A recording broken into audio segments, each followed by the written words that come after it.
The line of mourners stretched far across the cemetery lawn, all in black, all moving in silence. At the gates, a man stood frozen, his coat threadbare, his shoes dusty, and his hand gripping that of a little boy who clutched a folded flag too big for his arms. He was a veteran, a single father who had buried his pride long ago, but when he tried to step inside, the guards blocked his path. Their hands went up like walls. "This funeral is for generals, sir, not for you." The boy's eyes widened, not understanding why his father, who had once worn the same uniform, was being pushed back from honoring the man who had once saved his life. Before I tell you what happened next, tell me in the comments where you're watching from. I love knowing who's listening. The veteran's chest tightened.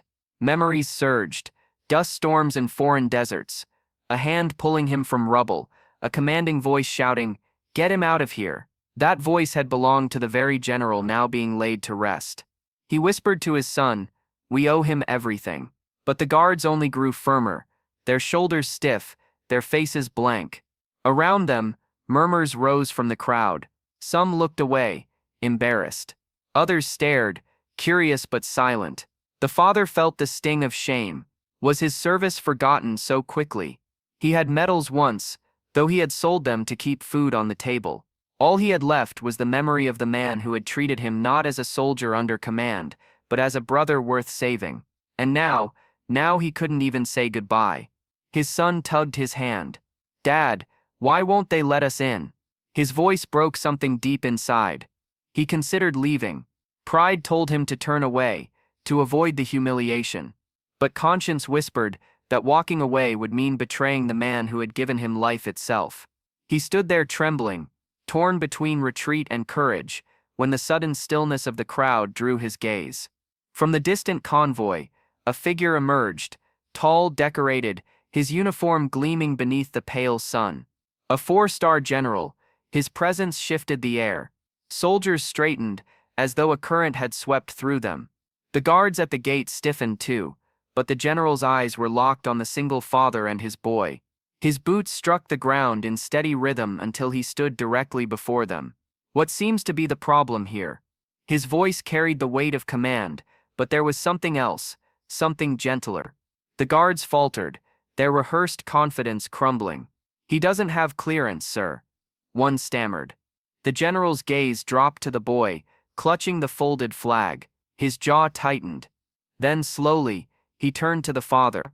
"Were you with him?" The father swallowed hard. "Yes, sir. He pulled me from the blast.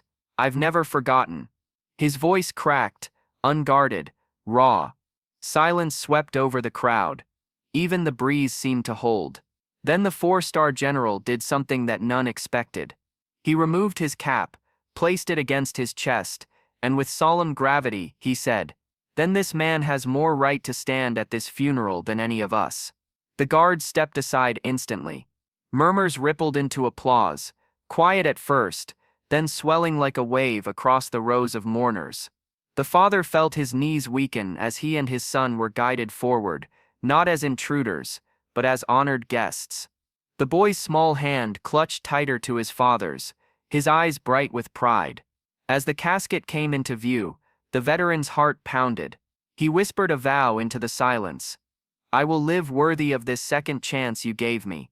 And when the rifles fired their salute, he knew the echo would live forever inside him. Because kindness doesn't vanish, it waits, and it finds its way back. At the gates where he once stood refused, he now stood redeemed. The boy beside him would never forget that day. Not just the funeral of a hero, but the moment his own father was seen as one too. If this story moved you, share your thoughts in the comments, and don't forget to subscribe for more powerful stories that remind us all of the courage and kindness still alive in this world.